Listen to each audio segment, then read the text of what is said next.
우리 한국 말이죠. 우리 한국은 옛날부터 전통 예절을 특별히 강조한 나라죠. 동방예의지입니다. 참 예절을 강조한 나라입니다. 특히 여인들에게 순종, 여인들에게 요구하는 순종, 서양 사람들 특별히 이해하기 참 힘들죠. 너무 기뻤습니다. 하지만 시대가 지나가면서 많은 것들이 이제 다른 시각으로 제대로 또 보이기 시작하지요. 많은 것이 변하기 시작했습니다. 하지만 아직까지도 한국 여자들, 한국 결혼한 주부들에게 있어서 제일 힘든 게 있다면 시집살이인데, 특별히 명절 때가 되거나 제사 때라도 되면 준비하느라고 정말 여자들 몸 망가지고 부서지죠. 허리 다치는 일 다반사입니다. 특히 인터넷에서 제가 설교를 준비하면서 주부, 명절, 가사, 노동 이런 검색어를 딱 쳤더니 이런 기사가 나왔습니다. 명절 때 며느리의 의무를 너무 강조한 것도 이혼의 중요한 원인이 될 수 있다는 판결이 잇따랐습니다. 시어머니 강병 문제로 평소 시댁 식구와 불편했던 며느리 장모 씨는 지난해 설 명절 때 차례상을 준비하다가 몸을 다쳤지만 남편과 시댁 식구들이 핀잔을 주자 갈등이 커져 소송으로 이어졌습니다. 서울가정법원은 42살 신모 씨 부부의 소송에서 시댁 식구들을 가족으로 받아들이지 못한 아내와 시댁에 대한 의무만을 강조한 남편 모두 이혼에 책임이 있다고 판결했습니다. 32살 주부 성모 씨는 지난해 추석 전날 차례상을 준비하다가 남편과 부부싸움을 벌여 이혼 소송으로 번져졌습니다. 서울가정법원은 전통적인 규범을 너무 강조한 남편과 감정을 자제하지 못하고 폭언을 일삼은 아내 모두 잘못이라며 이혼하라고 판결했습니다. 이게 사실 웃지만 아이고 대단하죠. 대단한 것 같습니다. 한국에서 이렇게 여자들이 힘들어할 정도로 제사에 신경을 쓴 이유가 있습니다. 새해를 맞이하거나 추수를 하게 된 것이 하늘의 은혜요 조상 덕이라고 생각해서지요. 그래서 하늘에 감사하고 조상에게 감사하게 됐습니다. 하늘이나 죽은 조상들을 잘 섬기면 복을 받고 그렇지 않으면 저주를 받을 것 같은 두려움이 있었습니다. 그래서 혹시 제사를 드릴 때 실수를 할까봐, 음식 놓는 위치 잘못할까봐, 상한 음식 올려놓을까봐 조심조심 엄격한 규칙을 정해서 제사를 지냈습니다. 그래야 하늘이나 조상이 화를 내지 않기 때문이죠. 그런데 이렇게 하늘과 조상신들을 기쁘게 하려다가 우리들의 어머니들이, 우리들의 며느리들이 몸이 죽어났습니다. 이처럼 조상을 섬기려는 전통 때문에 살아있는 사람들이 고생하는 일이 참 많은데 오늘 성경 본문에도 그러한 내용이 있지요.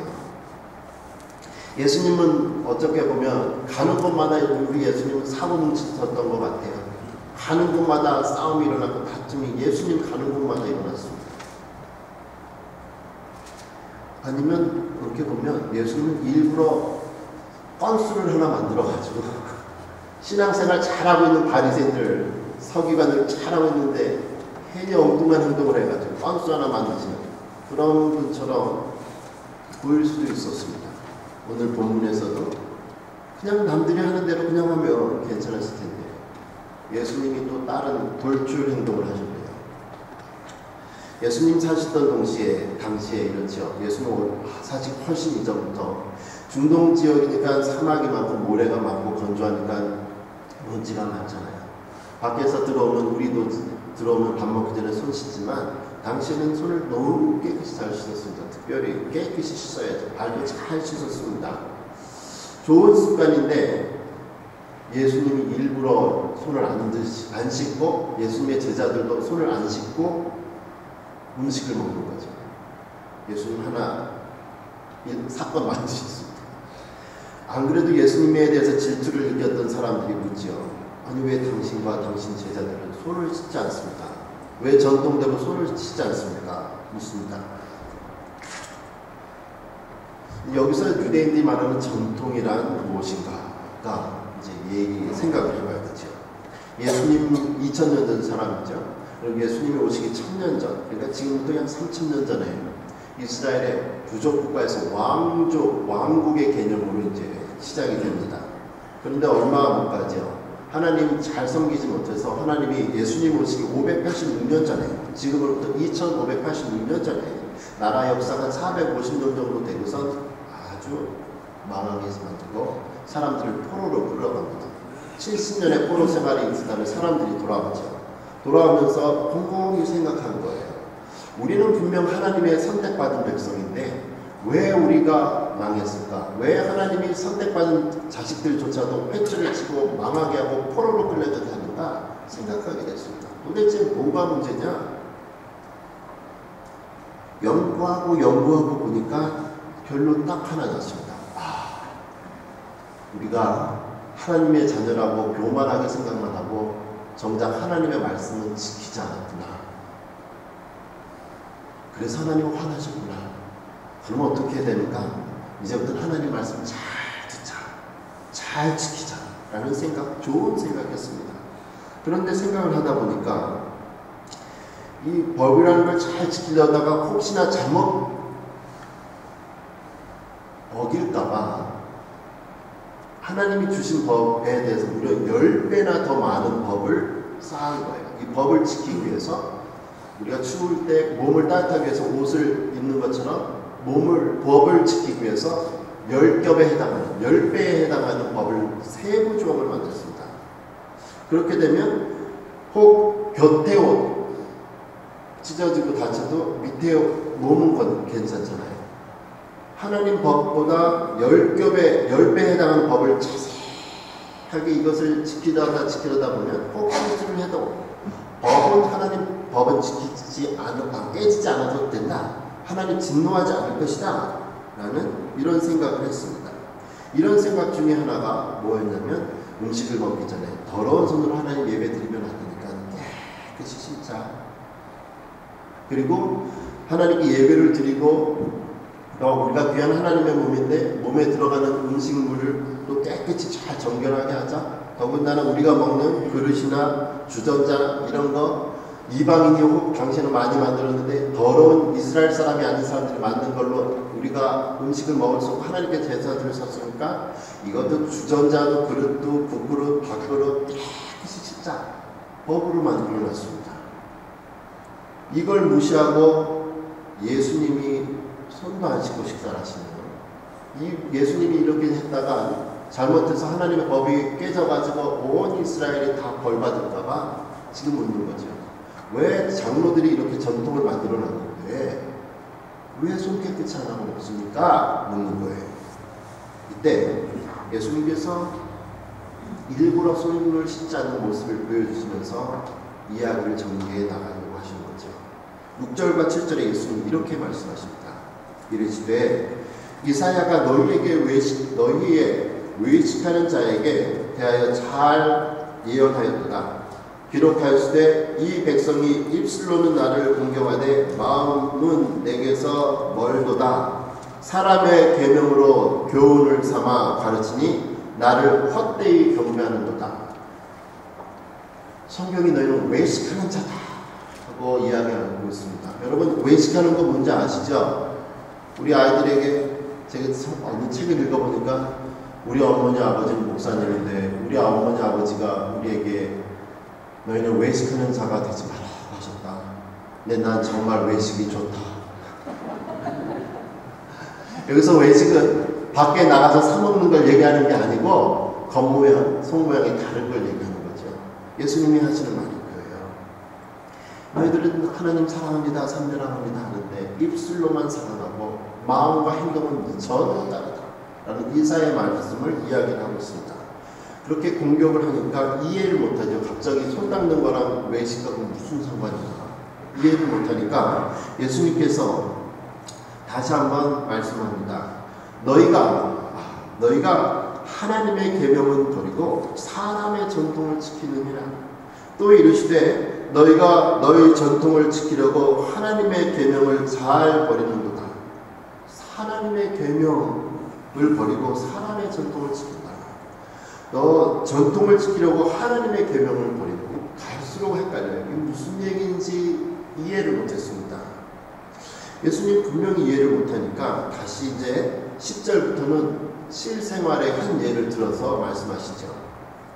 모세는 내 부모를 공경하라 하고 또 아버지나 어머니를 모욕하는 자는 죽임을 당하리라 하였거늘 너희는 이르되 사람이 아버지에게나 어머니에게나 말하기를 내가 드려 유익하게 할 것이 고르반 곧 하나님께 드림이 되었다고 하기만 하면 그만이라 하고 자기 아버지나 어머니에게 다시 아무것도 하여 드리기를 허락하지 아니하여 너희가 전한 전통으로 하나님의 말씀을 폐하며 또 이 같은 일을 많이 행하였느니라 하시고.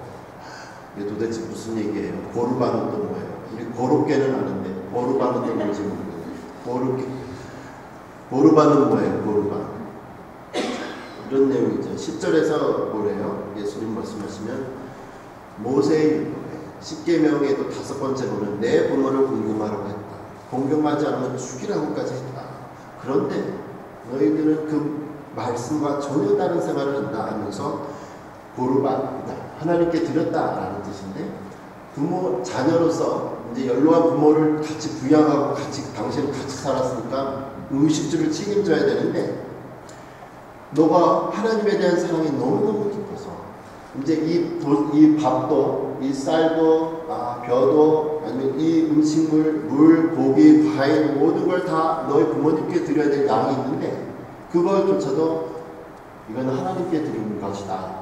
이런 건 하나님께 드린 겁니다. 어머니, 아버지 죄송합니다. 이거 하나님께 드릴 선물입니다. 헌금입니다. 그러니까 배고프시더라도 참으세요. 하나님께 드려야 됩니다. 하나님께 드리는 게 낫겠어요? 어머니가 좀 배부르고 하나님 조금 드리는 게 낫겠어요? 아니면 하나님께 많이 드리고 어머니가 배고픈 게 낫겠어요? 뭐 어떻게 대답해야 돼요? 여러분은 어떻게 대답하겠어요? 여러분의 자식이 와가지고 어머니 제가요 다달이 100만 원을 받는데 하나님한테 드리는 11조 10만 원입니다. 그리고 아이들 지구하고 저거 하려고 하니까 어머니한테도 드릴 수 있는 게 5만 원밖에 없는데 하나님께 너무너무 더 많이 드리고 싶어요. 그래서 어머니 드려야 5만 원 중에서 제가 4만 원을 빼가지고 14만 원을 헌금을 하고 어머니께 만 원만 드리겠습니다. 만 원 갖고 사세요. 그럼 어떻게 대답하시겠어요? 여러분이 부모라면. 그래 뭐 하나님께 드리겠다는데 뭐 어떡하겠냐. 그 예수님이 말씀을 하시는 겁니다. 뭔가가 좀 안 맞잖아요. 하나님께 많이 드리고 싶어서 헌금의 양은 늘어나요. 근데 어머니 아버지한테 드려야 할 걸 뺏어가지고 드리기 때문에 어머니 아버지는 지금 굶고 있어요. 이게 상황이 이렇게 된 게 이제 법은 의미는 좋았습니다. 구약 레위기에 보면 사람이 정말 하나님을 너무 사랑해서 이거 내가 먹을 것을 아껴서 하나님께 드리겠습니다. 이거는 부모, 형제 그 누구도 이 사람이 스스로 자원하는 마음으로 이건 하나님께 드릴 떡입니다. 내가 좀 줄이고 드리겠습니다 하는 거는 이 동물을 하나님께 드리겠습니다. 고르반이라는 뜻인데 구별했습니다 라는 것은 아무도 다시 말을 반복할 수가 없었습니다. 하나님 겁니다. 그런데 이 법이 이제 악용이 되는 거죠. 법이 악용이 됩니다. 부모와의 관계가 좋지 않은 자식들이 있어요. 이거 부모 줄 생각하니까 어렸을 때 나 부모한테 당한 거 생각하니까 부모한테 줄 생각하니까 너무 배가 아파요. 그래서 분명히 율법에 따라서 부모님께 드려야 되는데 부모를 공경해야 되는데 엄마 아버지가 이거 먹는 꼴을 못 봐요. 입는 꼴을 못 봐요. 그래서 이거는 하나님께 드리는 겁니다. 어머니 아버지가 얘기를 할 수가 없어요. 이 옷 어머니 아버지께 드리는 게 아니라 하나님께 드리는 겁니다. 이 돈 어머니 아버지께 드리는 게 아니라 하나님께 드리는 겁니다. 할 수가 없어요. 그래서 헌금으로 가요. 어머니 아버지한테 들어가야 될 의식주가 헌금으로 들어가니까 기본에 있는 헌금과 더불어서 많이 늘어나죠. 많이 하나님께 드리면 자기들이 좋은 줄 알았어요. 어머니 아버지는 굶고 춥고 떨고 있는데 예수님이 지금 말씀하시는 거죠.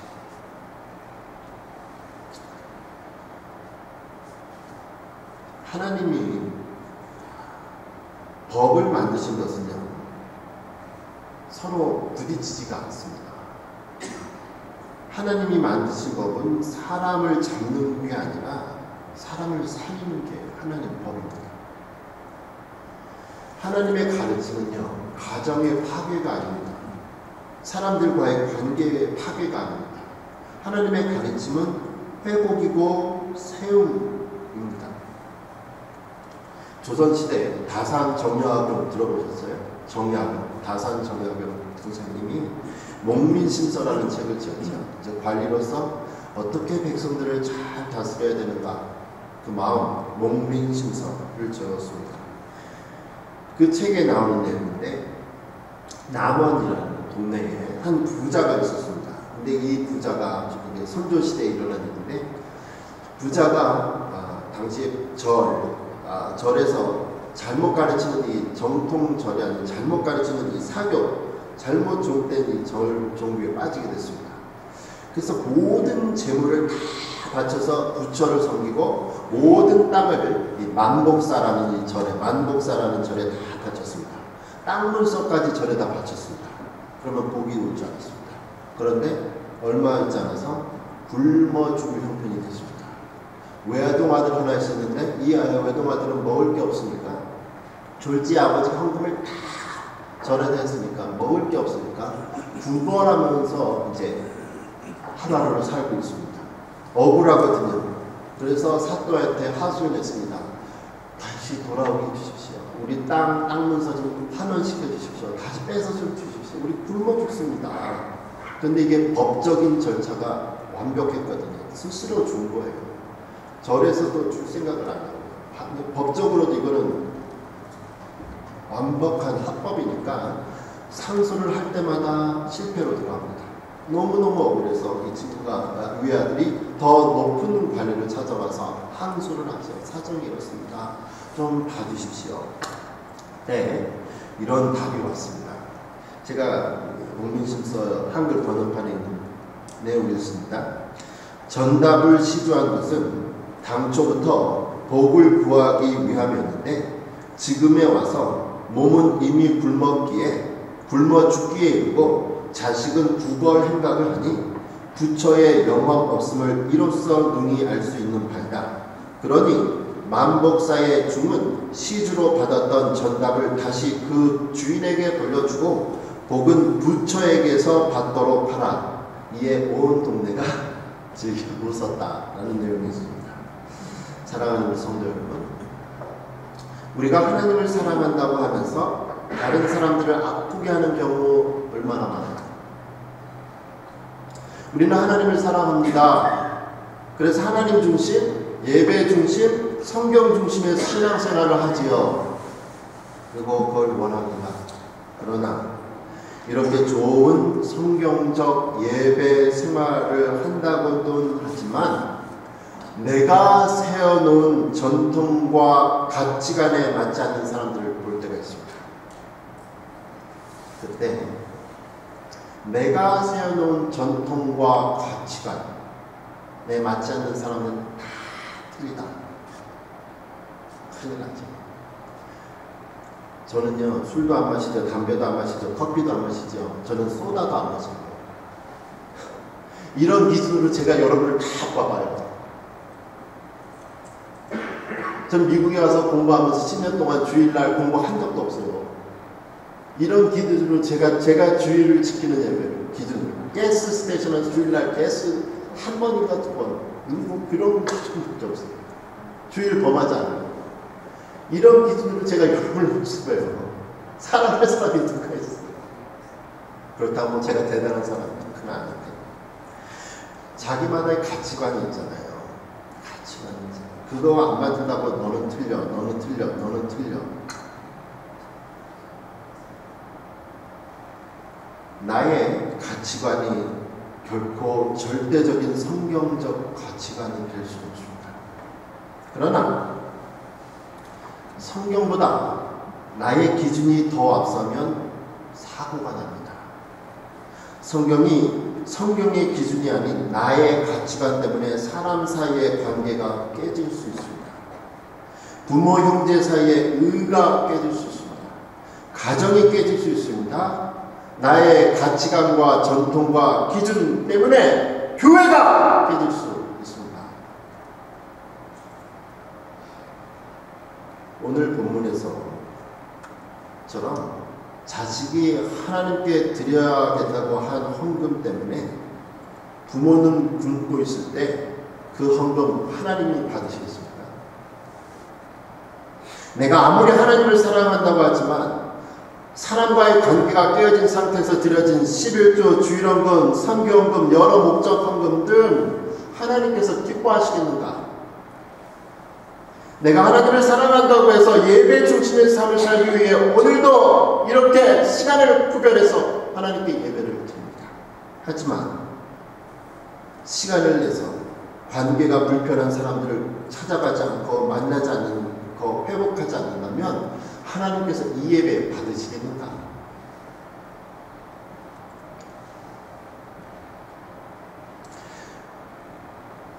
우리 자신도 마치 오늘 책망을 받은 본문의 바리새인들처럼 우리가 만든 습관이나 전통 없습니까? 혹시 우리가 사람들과의 관계가 깨지기는 했지만 하나님께 예배를 드리고 헌금을 드리고 시간을 내어 봉사하면 하나님께서 우리에게 복을 주시리라고 잘못 생각하고 있지는 않습니까? 우리가 관계의 회복을 위해서 사람을 찾아가서 관계의 회복이 되면 좋겠지요. 그렇지만 그렇지 않더라도 내가 그 관계의 회복에서 찾아가는 모습을 하나님께서 귀하고 아름답고 보시지 않겠는가?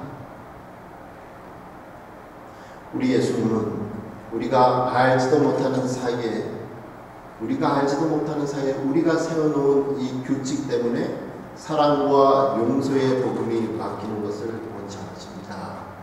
우리 예수님의 말씀이 있는 곳은 용서와 사랑이 있습니다. 회복이 있습니다. 내가 먼저 찾아갑니다. 저쪽에 어떻게 나오든 내가 먼저 웃습니다. 내가 먼저 손 내밀죠. 마치 예수님이 사람의 모습으로 먼저 이 땅에 오셔서 죄인된 나를 위해서 먼저 죽으신 거죠. 오늘의 본문 사건은요, 아무리 예수님이 얘기해도 이해하기가 힘든 사건이었습니다. 당시에 있었던 제자들도 이해를 못했습니다. 그래서 이야기가 다 끝나고 예수님께 묻죠. 이게 무슨 뜻이에요? 그만큼 힘들었습니다. 예수님이 해설을 20절부터 해주시죠. 또 이르시되 사람에게서 나오는 그것이 사람을 더럽게 하느니라. 속에서 곧 사람의 마음에서 나오는 것은 악한 생각, 곧 음란과 도적질과 살인과 간음과 탐욕과 악독과 속임과 음탕과 질투와 비방과 교만과 우매함이니 이 모든 악한 것이 다 속에서 나와서 사람을 더럽게 하느니라. 하나님은요, 중심을 보시는 하나님입니다. 그러나 우리 하나님 외모를 무시하시는 하나님 아닙니다. 외모를 너무 중시하느라고, 오늘의 본문 사건은 외모를 너무 중시하느라고 중심을 놓친 것을 책망하신 것이지, 우리 예수 하나님 외모를 무시하는 것 아닙니다. 그래서 헌금물을 가져올 때 하신 말씀 있죠. 너희 젊은 바리가 이런 짐승들을 너희 총독에게 갖다 줘봐라. 총독이 받겠느냐? 이런 말씀 하시잖아요. 예를 들어서 여기 우유병이 있다고 생각을 해봐요. 여기 우유병이 있습니다. 중요한 건 우유병 안에 있는 내용물입니다. 겉모양, 우유의 병 모양 아무런 상관이 없어요. 어떠한 예배 모양으로 드리는가 아무런 상관이 없습니다. 그러나 그 우유 안에 우유를 담은 병이 모양에 상관없이 금이 가고 깨졌다 생각해보세요. 우유 상하게 되고 마실 수 다른 예로 여기 수박이 있다고 생각을 해보세요. 수박 껍질 우리 잘 먹지 않습니다. 어떤 가정에서는 껍질로 또 김치도 만드시던데 대부분의 가정은 사람들은 이 껍질 수박 안에 빨간 거 먹고 껍질 버리잖아요. 쓰레기통으로 들어갑니다. 그러나 아무리 먹지 않고 버리는 수박 껍질이라고는 하지만 수박 껍질이 없었으면 속안 내용물을 있을 수 없습니다. 우리 모두 다 하나님을 중심으로 사랑을 하고 싶어하는 사람입니다. 하나님과의 관계가 중요하다고 생각하는 사람들입니다. 그러나 하나님에 대한 사랑은 하나님과의 관계의 중심은 사람들과의 관계, 껍질, 껍데기 무시할 수 없습니다. 다른 사람들과의 나의 관계가 바로 내가 얼마나 하나님을 사랑하는가를 나타내주고 있습니다.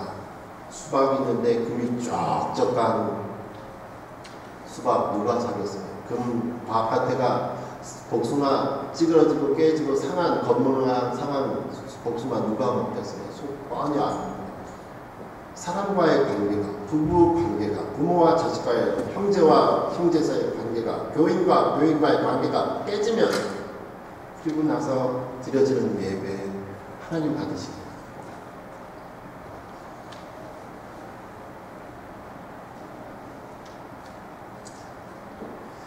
우리는 지금 예수님이 이 땅에 사람으로 오셔서 십자가에서 죽으심으로 우리가 구원을 받은 것을 깊게 생각하는 사순절 기간으로 지냈습니다.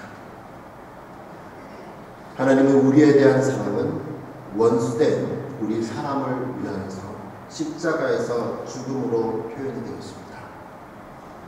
여러분의 하나님에 대한 사랑이 여러분의 눈길을 통해, 손길을 통해, 말을 통해 나타나는, 그래서 주변 사람들에게 잘 나타나는 하나님과의 관계도 좋고 사람들과의 관계도 좋고 귀한 복된 삶 되시기를 축원합니다. 기도합니다. 우리를 사랑하시는 하나님을 찬양합니다.